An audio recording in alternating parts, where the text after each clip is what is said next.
سلام، خیلی مخلصیم. امروز اومدم خوشمزه ترین و پرطرفدارترین شیرینی دنیا رو برای شما بزنیم. زندگی شیرین شود فقط با ناپلونی، البته با خمیر مخصوص خودش. امشب میخوایم چی کار بکنیم نگم براتون. امشب آتیش بازیه، با ما همراه باشید. بریم برای تهیه خمیر 2 عدد تخم مرغ، 750 گرم آرد همه منظوره و همه کاره که هم واسه پخت شیرینی و هم واسه پخت نان ازش استفاده میشه. 1.5 قاشق غذاخوری سرکه سیب دارم، 1 قاشق چایخوری نمک و 220 گرم آب داریم ما اینجا، آب یخ. 600 گرم کره داریم با 80% به بالا چربی، یعنی کره‌ای که استفاده میکنید سعی کنید کره با کیفیتی باشه. بریم برای تهیه خمیرش که مهمترین چیز برای شیرینی ناپلونی فقط خمیره. بعضیا میان با خمیر هزارلا میزنن، آماده است، میشه، چرا نمیشه، کار نشد نداره. ولی این کجا و آن کجا، نگهداری این خمیر کجا، نگهداری آن خمیر کجا. پس این اورژینال خود شیرینی ناپلونی این خمیر. بریم برای تهیهش ببینیم میخوایم چیکار بکنیم. در ابتدا من 2 تا تخم مرغ دارم، اینا رو میشونم. یا علی، اول کار که انقدر انفجاری باشه. این 2 تا تخم مرغم، 1 قاشق چایخوری نمک، آب، سرکه سیب 1.5 قاشق غذاخوری که بهتون قول داده بودم. این 1 قاشق، اینم نیم قاشق. این از سرکه سیبمون. شروع میکنیم هم زدن. موادو که کاملا هم زدی، برای اینکه خنک بمونه میذاریمش داخل یخچال. بریم برای رنده کردن کره. من اینجا 600 گرم کره دارم.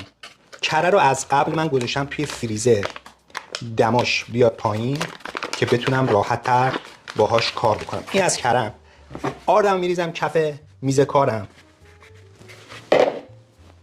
کاملا پخشش میکنم. آردی هم که من دارم استفاده میکنم از قبل الک کردم و این گوله هاش از بین رفته. شروع میکنم کره رو رنده کردن.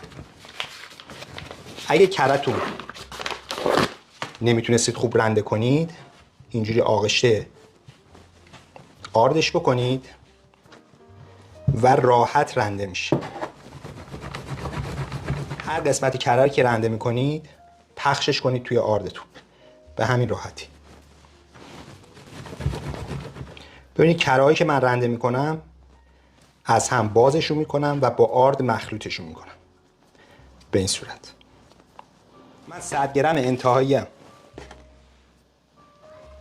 رنده کردم و دوباره با آردم مخلوط میکنم. دوستای عزیز، از مارگارینم میتونید استفاده بکنید. فقط مارگارین یه بحثی که داره، وقتی که شما با آرد مخلوط میکنید برای نگهداریش یه ذره تردی و کریسپی بودنش از کره پایین تره. پس اگر شما تردی بیشتر، کریسپی بودن بیشتر، موندگاری بیشتر میخواین، کره خیلی عالی تر از مارگارین. ولی مارگارینم بزنید کارو در میاره و خوشمزگیش به همون اندازه است. پس بریم برای قاطی کردن بقیه مواد. خب اینجا من همه کره آردم با هم مخلوط شده به این صورتی که به شما نشون میدم. اینجا من یه حالت چاکراه باز میکنم، یه گودال باز میکنم. موادی که از قبل قاطی کردم و داخل یخچال گذاشتم و سرده، شروع میکنم به قاطی کردنش یواش یواش و خمیر رو مواد رو از تو میدم روی آب، روی مواد که مایه است به این صورت. و در نهایت آخر مایه من میریزم وسط خمیرم. مواد آرد و کرم رو شروع میکنم یک جا با هم قاطی کردن. البته تو ظرف بزرگم میتونید شما این کارو کنید برای اینکه مایه‌تون فرار نکنه، ولی این کار خیلی راحت‌تر و آسان‌تر. خب الان من مایه‌مو ریختم، شروع میکنم به این سبک ورز دادم. به چه سبکی؟ به این صورت. از زیر بلند میکنم میارم رو، از زیر رو، از زیر رو، از زیر رو و به همین سبک شروع میکنم خمیرمو ورز که نمیشه گفت ولی جمع کردن. کاری که ما داریم میکنیم الان داریم به خمیرمون لایه میدیم و خمیرمون رو لایه لایه میکنیم. شاید کار خیلی راحتی به نظر برسه، ولی در نتیجه کار این کار به شما خیلی کمک میکنه. ما بعد از اینکه خمیرمون رو جمع کردیم، کلاً زمان ورز این خمیر 1 دقیقه هم نیست. اینو من میخوام به صورت مستطیلی در بیارم. بعد اینکه خمیرتون رو شکل دادید به صورت مستطیلی، شما از این قسمت میتونید از آرد استفاده کنید در تمام نقاط. هرچی خمیر شما خوشگل‌تر و مستطیلی‌تر باشه، پرتی شما تو کار کمتر میشه. خمیرمون که تقریبا سایزی که داد به من به اندازه یه دونه آجرایی که توی ایران هست تصور کنید. من میذارمش داخل یه محافظ غذا و روش محافظ غذا میکشم. خب خمیر رو من خیلی منسجم بسته بندی کردم. 2-3 لا بهش دوش از این محافظه غذا پیچیدم که سفت خمیرمون بگیره.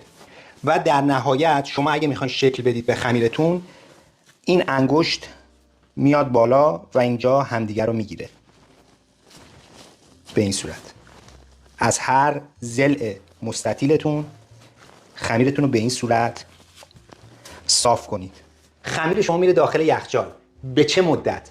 2 ساعت حداقل استراحت این خمیره، ولی میتونید برای روز بعد استفاده بفرمایید. خمیر شما نسبتاً و حتی میشه گفت 50% کیفیتش خیلی بهتره. ولی ما این خمیر رو میخوایم درست کنیم با حداقل استراحت. یعنی 2 ساعت ما اینو میذاریم داخل یخچال، برمیگردیم. بریم بذاریمش 2 ساعت داخل یخچال، برگردیم. دوستان بریم برای تهیه کرم داخل شیرینی ناپلئونی به نام کاسترد کرم.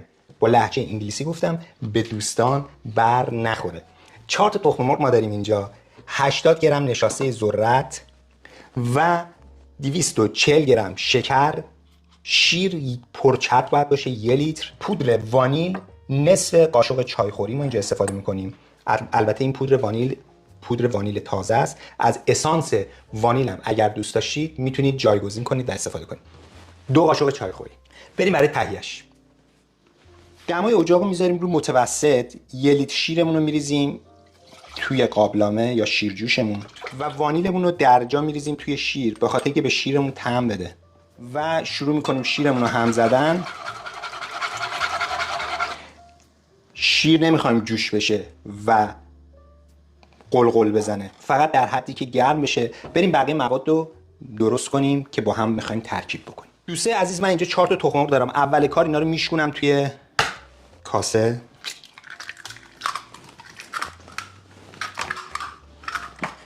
شکر داخل تخم مرغ،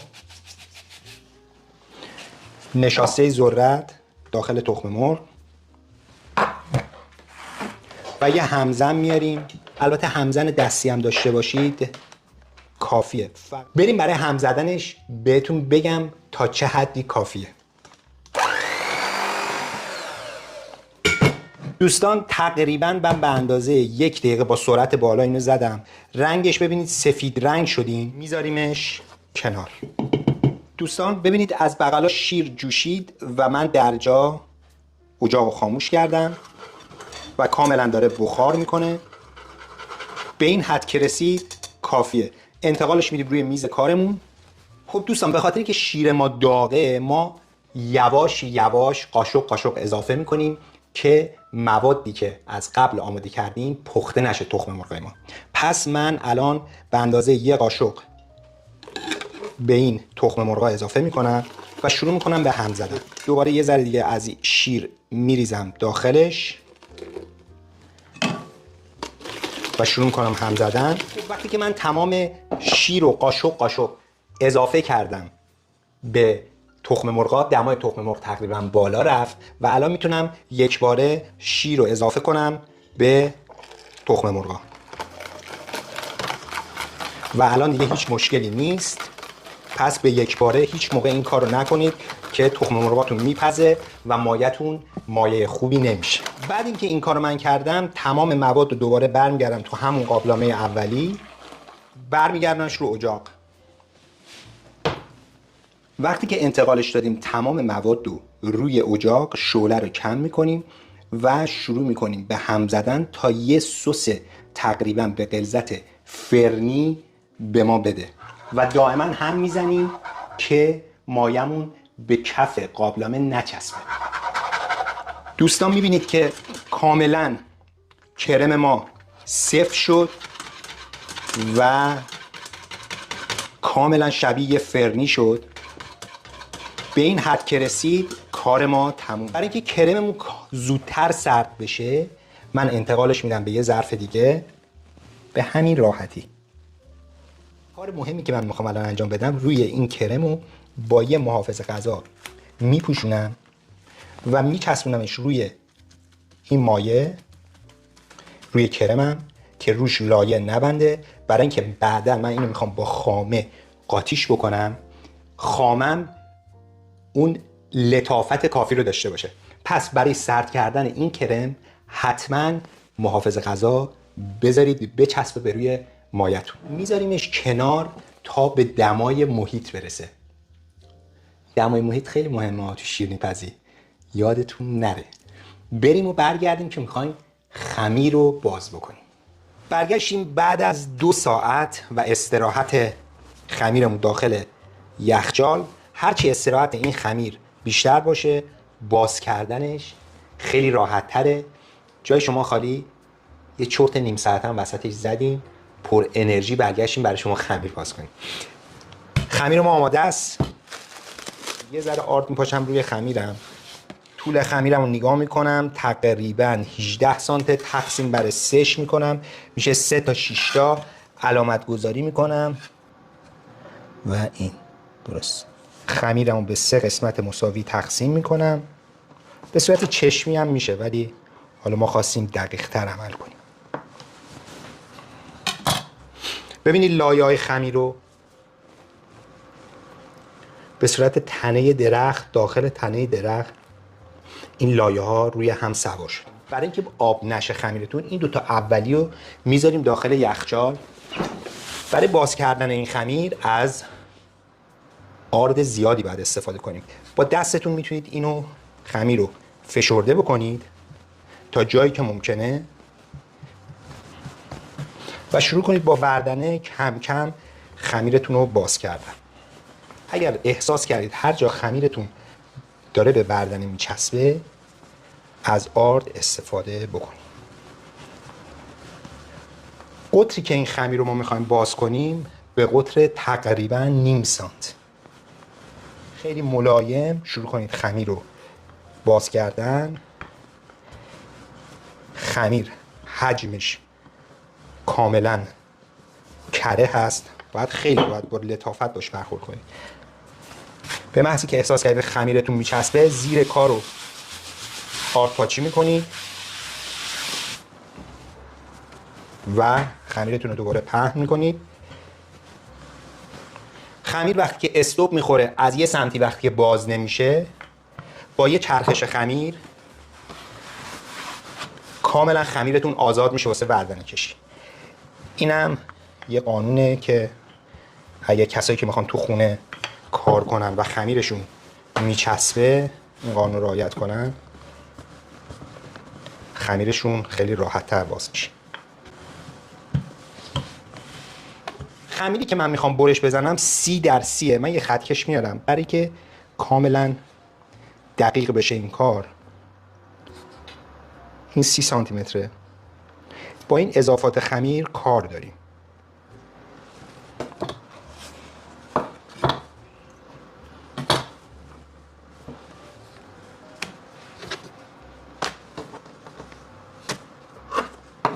من اضافات آردی که روی خمیرمه میگیرم بعد اینکه برش زدم. اگه خمیر رو بندازید روی وردنه برای حمل و نقلش خیلی راحت تر میاری داخل سیب. به این صورت. بعد اینکه من خمیرم رو انتقال دادم توی سینی با یه چنگال میارم اینو کاملا به این صورت که میبینید سوراخ‌های ریز ایجاد میکنم روی خمیرم، به خاطر اینکه خمیرم سطح یکسانی داشته باشه و از پف کردن زیاد در بعضی از نواحی جلوگیری بکنه ما باید به این صورت این خمیر رو سوراخ بکنیم. خمیر ما آماده پخت، دمای فر 200 درجه سانتیگراد، فر بالا و پایین همزمان روشن، 20 دقیقه. بریم بذاریم ببینیم چیکار کردیم.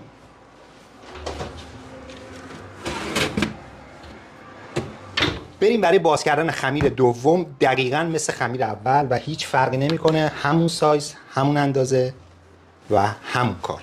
بریم و برگردیم.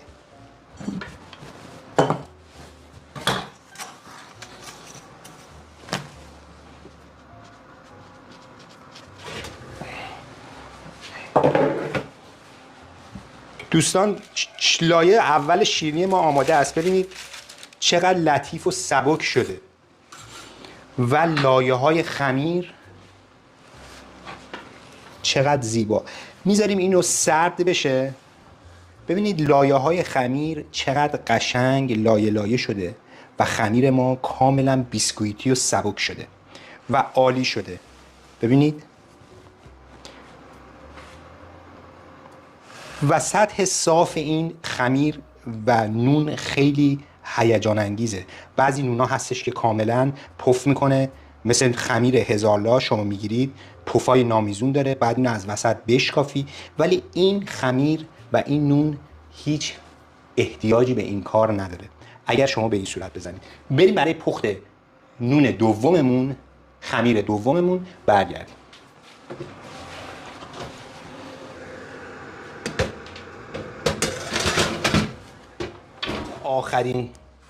آخرین قسمت تیکه خمیرمون هم میخوایم باز بکنیم و بره داخل فر.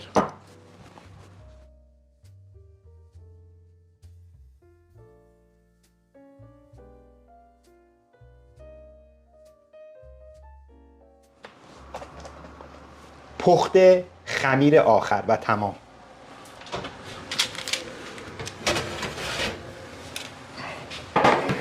اینم از پخت سوم خمیر ما و اطراف خمیرمون که من بهتون گفتم این احتیاجمون میشه، اینم میره برای پخت دقیقاً همدمای پخت بقیه خمیرا برای خرد کردن و اطراف شیرینیمون که این خیلی مهمه.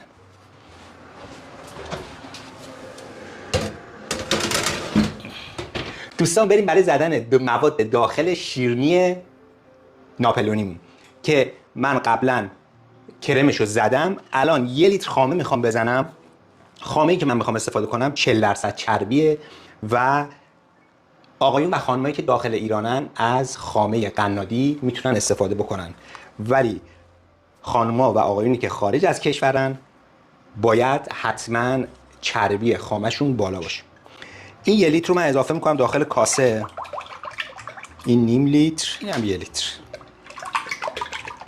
من اینجا 80 گرم پودر قند دارم که درجا اضافه میکنم به خامم. شروع میکنم خامم رو زدم و سفت شدن. برق نداریم، ببخشید دوستان.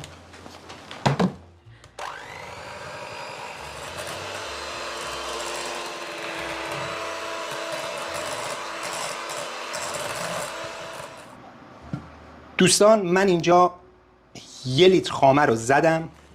اینو میخوام وزنش کنم به اندازه مقدار خامه‌ای که زدم. میخوام بهش مواد اضافه کنم و اینجا من میخوام به اندازه خامه زده شده 1 کیلو بهش کرم کاسترد اضافه میکنم.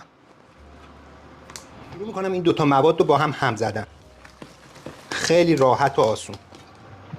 برای اینکه کاملا کرم ما با خاممون مخلوط بشه یه دورم با ماشین میریم. دوستان من کرم کاسترد رو تا حد نهایت سفت گرفتم به خاطر اینکه خامم بعد اینکه میزنم با کرمم قاطی میکنم یه خامه شلکی به من نده، یه خامه کاملا سفت بده به این صورت که بعد اینکه شما خامتون رو میذارید لای نوناتون آب نندازه و تردی خمیرتون نونتون حفظ بشه. بریم خامه هامون رو قیف کنیم و برگردیم. بریم برای خامه کشی شیرینی ناپلونیمون. من اینجا سر قیفم رو یه برش میزنم و شروع میکنم. حالا شما با کاردک هم میتونید روش رو خامه کشی بفرمایید، ولی برای اینکه یه ذره مرتب‌تر در بیاد من از این روشم میتونم استفاده بکنم. لایه دوم میاد روش، یه ذره سطحشو من صاف میکنم و میرم برای خامه کشی لایه دوم.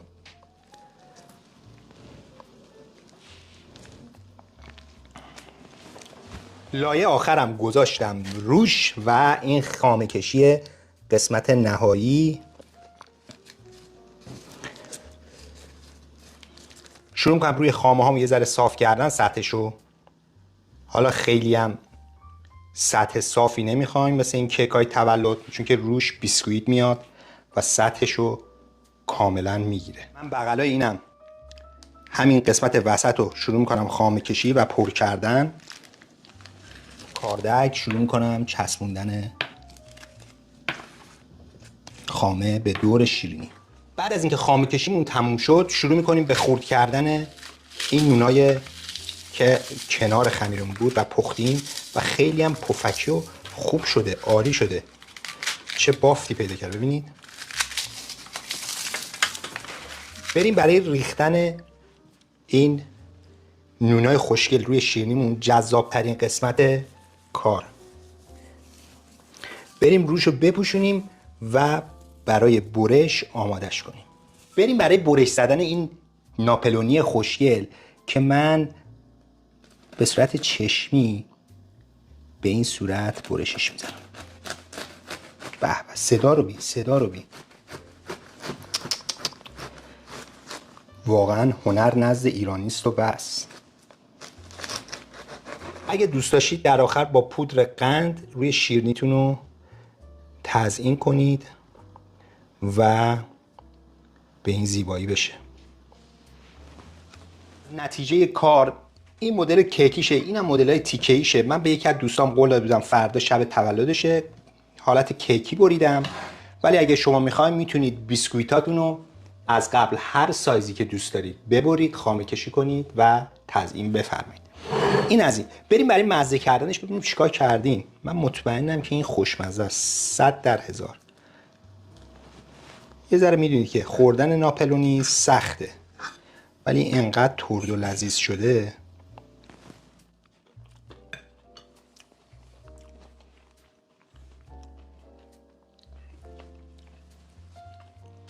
طعم بهش که میگن اینجاست. خیلی خوشمزه شده. مخصوصا این بره داخل یخچال یه 1 ساعتی سرد بشه، یعنی دیگه بی‌نظیر میشه. امیدوارم که تو خونه‌هاتون درست کنید و لذتش رو ببرید. از 0 تا 100 همه کارا رو سعی کنید خودتون انجام بدید. این لذتش چند برابره. امیدوارم همیشه امیدوارم همیشه شاد و خوش و سلامت در کنار خانواده مهربونتون و تنی سلامت. بعدش هم اگر پول اومد خوش اومد. لایک و سابسکرایب یادتون نره، کامنت هم برامون بنویسید. تا برنامه دیگه، یه کار جدید دیگه، همه رو به خدای بزرگ میسپارم. خدا نگهدار.